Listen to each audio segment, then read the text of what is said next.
نحمدہ ونصلی علی رسولہ الکریم اما بعد۔ نماز کے کچھ اہم مسائل کا بیان چل رہا ہے۔ انہی مسائل میں ایک اہم مسئلہ کہ ہم سجدہ سہو کب کریں گے۔ نماز کے اندر غلطی ہو جائے، کیا ہر غلطی پر سجدہ سہو ہے یا اس کا کوئی اصول ہے؟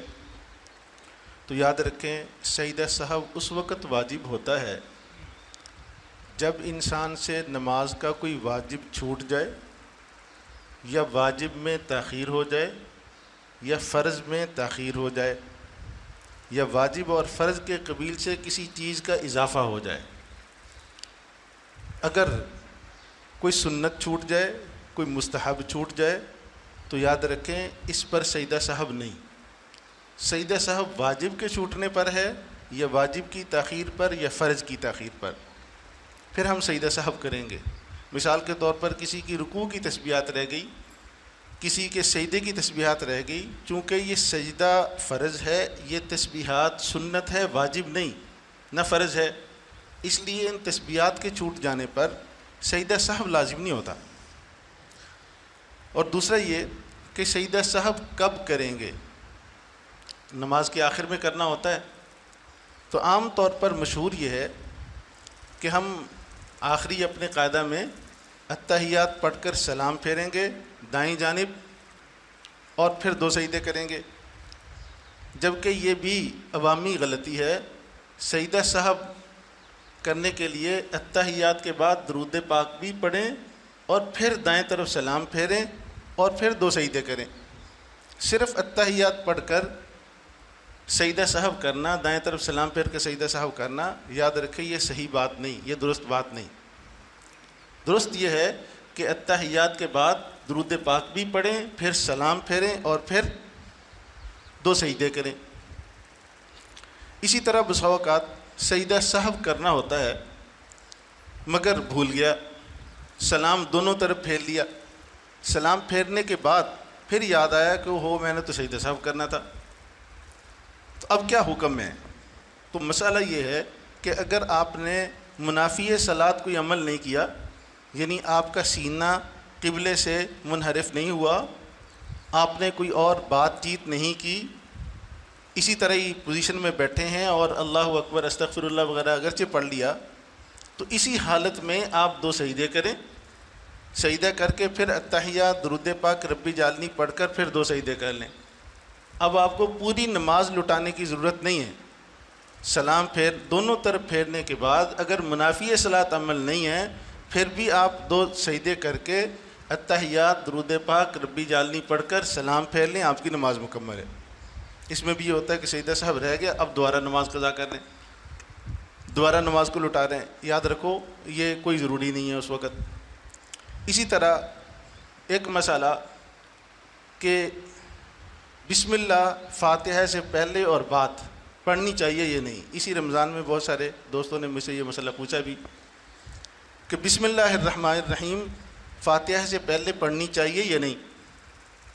تو مسئلہ یہ ہے کہ جب ہم شروع میں ثنا پڑھتے ہیں، اعوذ باللہ پڑھتے ہیں، بسم اللہ پڑھتے ہیں، یہ تو سارے مسلمان کرتے ہیں، لیکن ہر رکعت کے شروع میں فاتحہ سے پہلے بسم اللہ پڑھنا چاہیے۔ بسم اللہ سے آغاز کریں نئی رکعت کا، الحمدللہ سے نہیں۔ اور اسی طرح فاتحہ کے بعد اگر آپ کوئی سورت پڑھنا چاہتے ہیں تو بھی بسم اللہ پڑھنا چاہیے، لیکن اگر آپ فاتحہ کے بعد درمیان سورت سے یا آخر سورت سے کوئی آیات پڑھنا چاہتے ہیں، پھر بسم اللہ نہیں، پھر نہیں بسم اللہ پڑھنی۔ نئی سورت شروع کریں، پوری سورت شروع کریں تو بعد میں بھی بسم اللہ پڑھنی ہے، اور فاتحہ سے پہلے بھی بسم اللہ ہمیں پڑھنا پڑے گی۔ تو اس سلسلے میں بھی وہ کوتاہی ہوتی ہے کہ ہر رکعت کے شروع میں عام طور پر بسم اللہ نہیں پڑھی جاتی۔ تو اور اگر کوئی بعض لوگ فاتحہ کے بعد وہ ہر جگہ ہی بسم اللہ پڑھتے ہیں، چاہے سورت پڑھنی ہو یا درمیان سورت سے پڑھنا ہو۔ اسی طرح اہم ترین مسئلہ، بسا اوقات امام جب آپ آئے ہیں وہ 1-2 رکعتیں پڑھ چکا ہے، اب رکوع میں ہے یا سجدے میں ہے، پہلی رکعت میں ہے یا دوسری رکعت میں، آپ آئے ہیں، آپ نے جماعت کے اندر شامل ہونا ہے، تو تو اس شامل ہونے کا صحیح طریقہ، شرعی طریقہ کیا ہے؟ تو اس سلسلے میں بھی ہمارے معاشرے میں بہت ساری کوتاہیاں ہیں۔ اصل سنت طریقہ یہ ہے کہ جب آپ آئیں، امام جس پوزیشن میں ہے، رکوع میں ہے، سجدے میں ہے یا کہیں اور، تو آپ آئیں گے، آ کر نیت کے بعد، نیت تو چلتے چلتے بھی ہو جاتی ہے، نیت کے بعد آپ دونوں ہاتھ اپنے کان تک اٹھائیں گے اور کھڑے کھڑے اللہ اکبر کہیں گے۔ یہ تکبیر تحریمہ ہے۔ یہ تکبیر، پہلی تکبیر کہنا بھی فرض ہے، اور کھڑے ہونے کی حالت میں کہنا یہ الگ فرض ہے۔ اگر ہم آئے اور آ کر امام رکوع میں ہے، جیسا کہ دیکھتے ہیں کہ میری رکعت چلی جائے گی، اب دوڑتے ہوئے آتے ہیں، آ کر انہوں نے کیا کیا، ہاتھ کانوں تک اٹھائے، رکوع میں پہنچ کر اللہ اکبر کہہ رہے ہیں، تو یہ غلط ہے۔ یاد رکھو، اس کی نماز نہیں ہوگی۔ تکبیر تحریمہ کے لیے قیام کی حالت میں اللہ اکبر کہنا شرط ہے۔ اگر آپ نے جھک کر اللہ اکبر کہا تو آپ کی نماز نہیں ہوگی۔ اور دوسری بات یہ ہے کہ تکبیر تحریمہ کہنے کے بعد ہاتھ باندھنے ہیں یا نہیں، تو یاد رکھو یہاں جب امام کسی اگلی پوزیشن میں ہے، قیام میں نہیں ہے، آپ نے ہاتھ نہیں باندھنے، اللہ اکبر اور دوسری تکبیر کہہ کے اللہ اکبر، جھک جائیں گے، سجدے میں جائیں گے، رکوع میں جائیں گے، یہاں ہاتھ نہیں باندھنا ہوتے۔ ہاتھ باندھنے کا اصول یہ ہے کہ یہ وہاں باندھے جاتے ہیں جب آپ نے قرات وغیرہ کرنی ہو، کوئی ذکر مسنون ہو۔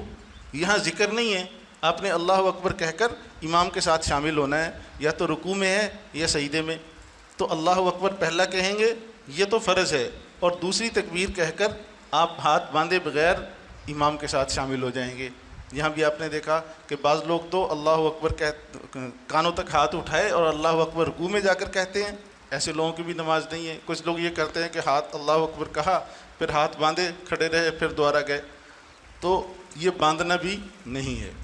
تو یہ وہ مسائل ہیں جس میں عام طور پر غلطی پائی جاتی ہے، اس لیے کچھ دنوں سے یہ مسائل بیان کیے گئے۔ اللہ مجھے اور آپ کو توفیق عمل نصیب فرمائے۔